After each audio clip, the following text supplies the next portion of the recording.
Oh, ça a fini de s'upload sur YouTube. C'est quoi l'animé? Campionné, un animé sur la mythologie. Vas-y, montre.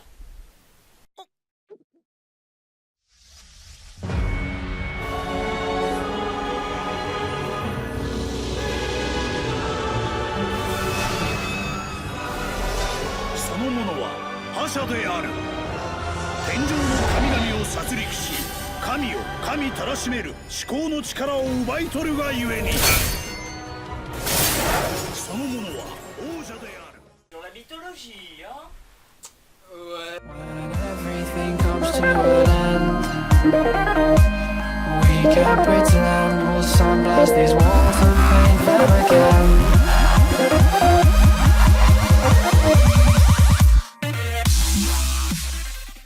Salut à tous, ici Laos pour votre SG prévu mensuel, conquérante du fanservice et non de la lumière, envoyé par Lady aujourd'hui pour vous présenter Campionné, un animé qui était censé être sur la mythologie, mais qui finalement ne l'est pas du tout.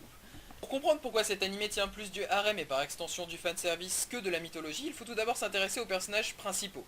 Le premier est en l'occurrence le 7ème roi du monde, celui qui a tué le dieu de la victoire perse, Verafragana, et qui est donc par extension devenu un campionné. Il s'agit de Godo Kusanagi, qui est le prototype de base du lycéen de harem, c'est-à-dire celui qui a toutes les filles du lycée à ses pieds, sans aucune véritable raison valable. Un peu comme Rito dans Tout Love Ru. Vous connaissez pas Rito dans Tout Love Ru? Mais si, c'est celui qui se tape même les aliens. Le vrai problème est ce qui provoque vraiment le fanservice, puisque jusqu'à présent, dans ce que je viens de vous raconter, vous n'avez pas vraiment l'impression, à part le fait que j'ai dit le mot harem, qu'il y ait un quelconque rapport avec le fanservice. Il doit d'abord être, donc, avoir un baiser avec la personne qui a des informations sur le dieu pour, à son tour, les assimiler. Oui, ce qui lui permet, en gros, d'attraper les filles telles des Pokémon. D'ailleurs, à la fin, dans son Pokédex, il doit en avoir bien une bonne dizaine. C'est plutôt un nombre impressionnant, hein. Bientôt, il va commencer la ligue. Malheureusement, il n'a quasiment aucun développement de personnalité, en fait. Sans doute parce que 13 épisodes sont beaucoup trop courts pour qu'il y en ait un quelconque. Puis le personnage suivant est Erika Blandelli, la première de ses concubines, qui elle est tombée amoureuse de Godou parce que... parce qu'être avec l'un des 7 rois du monde semble être un tant soit peu gratifiant. En fait, les 4 premiers épisodes de l'animé sont là pour nous convaincre que ce n'est pas vraiment par intérêt qu'elle est avec lui. On nous sort l'excuse du coup de foudre. Mais disons que un coup de foudre dans un harem, c'est un peu comme Tim Burton qui choisit toujours Johnny Depp dans ses films. C'est la facilité. Le plus ironique est qu'il s'agit de celle qui a le plus de screen time, c'est-à-dire celle qu'on voit le plus à l'écran. Alors que c'est la moins développée de toutes. Parce que finalement, elle n'existe que par le biais de son présumé amour, intérêt pour le héros. Elle a finalement 2 rôles en fait dans l'histoire. C'est-à-dire dans un premier lieu protéger le héros via ses pouvoirs de chevalier, qui ressemblent d'ailleurs plus à des pouvoirs de Magical Girl. Et le second, c'est de jouer la blonde avec une libido en plastique pour attirer le spectateur masculin lambda. Un peu comme Suki dans True Blood en fait.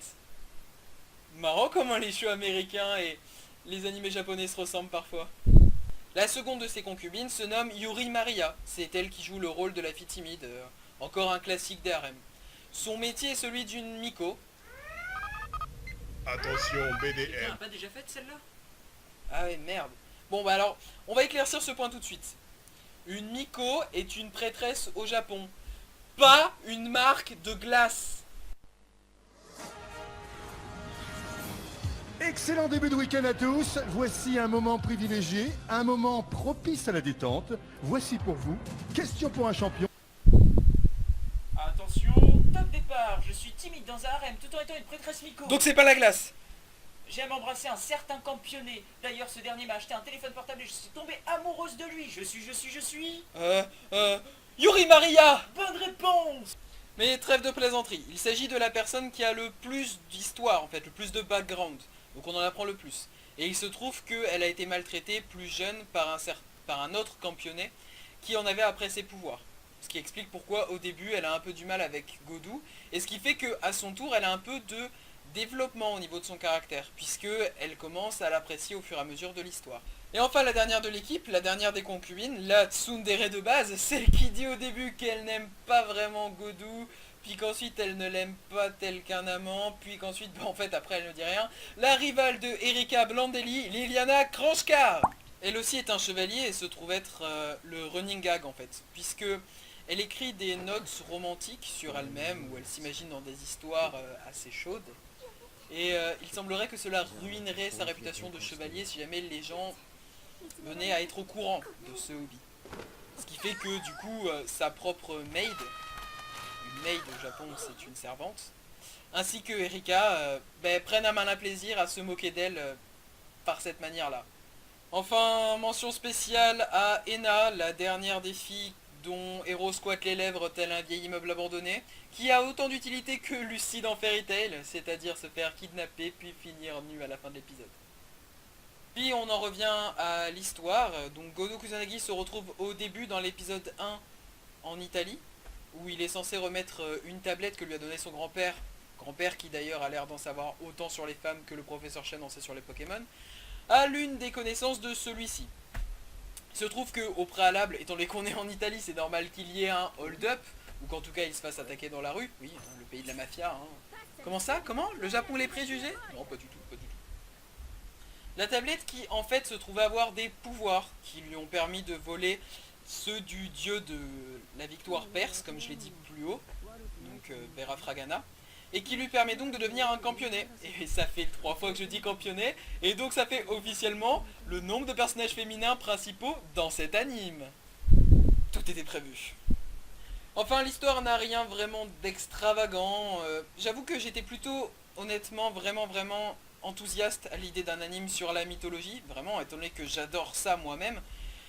Mais à partir du moment où un personnage tel qu'Athéna, qui est utilisé régulièrement dans les écrits et les jeux vidéo modernes, la transformer en simple lolicon, non, ça passe pas, je suis désolé. Vous me direz, pourquoi la transformer en lolicon? Parce que Japon, point barre. Les combats restent malgré tout respectables, malgré l'hyper utilisation de l'épée dorée en fait de Godou. Voilà, il l'utilise tout le temps en fait, c'est la même façon que se déroulent tous les combats, et il finit par annuler les pouvoirs du dieu via cette épée dorée pour finalement le battre. Mais vous me direz, pourquoi utiliser autant l'épée dorée? Attendez, il a quand même énormément de dons différents que on découvre au fur et à mesure de l'anime. Alors pourquoi toujours l'épée dorée? Simplement parce que pour que l'épée dorée puisse être utilisée, il faut des connaissances sur le dieu qui l'affronte. Et comment on obtient des connaissances dans Campionnet? Ah, si vous avez suivi ce que j'ai dit juste avant, vous en souviendrez, vous comprendrez pourquoi il utilise tout le temps l'épée dorée.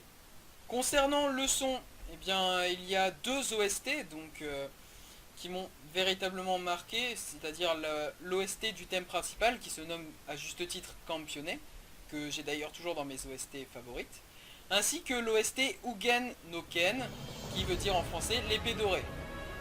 Vous vous doutez que vous l'entendrez très souvent à travers l'anime. Mais il y a aussi l'opening qui ne m'a pas forcément marqué, c'était pas vraiment l'un de mes openings préférés, ni un opening que j'écouterai encore, et l'ending que je ne pouvais pas m'empêcher de sentir à chaque épisode. Je suis désolé, c'est vraiment pas mon délire.